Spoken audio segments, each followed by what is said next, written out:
ముఖ్యమంత్రి అని అడిగితే తట్టుకోలేక హెడ్లైన్ మేనేజ్మెంట్ కోసం, అటెన్షన్ డైవర్షన్ కోసం ఒక దిక్కు హైడ్రా అని హైడ్రామా, ఇంకో దిక్కు ఈ రకంగా ఎమ్మెల్యేల ఇంటి మీదకే గుండాలని పంపడం అంటే దీనికంటే సిగ్గుచేటు ఇంకొకటి ఉండదు.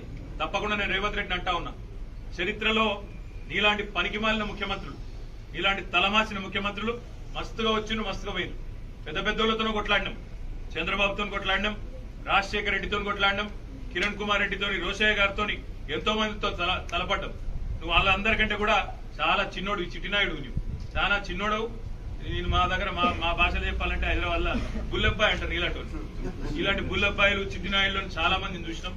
ఏం ఫరక్ పడేది కూడా ఏం లేదు, ఏం ఎంటిక కూడా వీకలేవు. కానీ ఏదో పైశాచిక ఆనందం 4 రోజులు ముఖ్యమంత్రి పదవిలో కూర్చున్నా, నేనేందో పెద్దోడిని అయిపోయినా అనేదో ఎగిరిగిరి పడతా ఉన్నావు.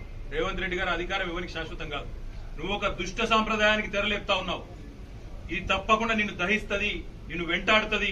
రేపు నువ్వు పదవిలోకి దిగిపోయినాక తప్పకుండా నువ్వు ఈ రోజు ఏదైతే దుష్ట సాంప్రదాయాలు నెలకొల్పుతున్నావో ఇవన్నీ నీకే చుట్టుకుంటాయనే మాట కూడా నేను వారిని హెచ్చరిస్తా ఉన్నా.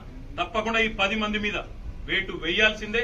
అదేవిధంగా కౌశిక్ రెడ్డి గారి ఇంటి దాకా గూండాలను తీసుకొచ్చిన పోలీసులు ఎవరైతున్నారో వాళ్ళని కూడా వదిలిపెట్టాం.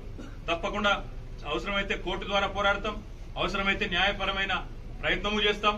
డీజీపీ గారు కనుక స్పందించి ఇక్కడ ఏసీపీ సిఐ ఎవరైతే దగ్గర ఉండి మరి గూండాలను తీసుకొచ్చి గేటెడ్ కమ్యూనిటీ లోపలికి తీసుకొచ్చి ఎమ్మెల్యే ఇంటి మీద దాడి చేయించడానికి అన్ని రకాలుగా ఇక్కడ రంగం సిద్ధం చేసినారో వాళ్ళని తప్పకుండా సస్పెండ్ చేయాలి.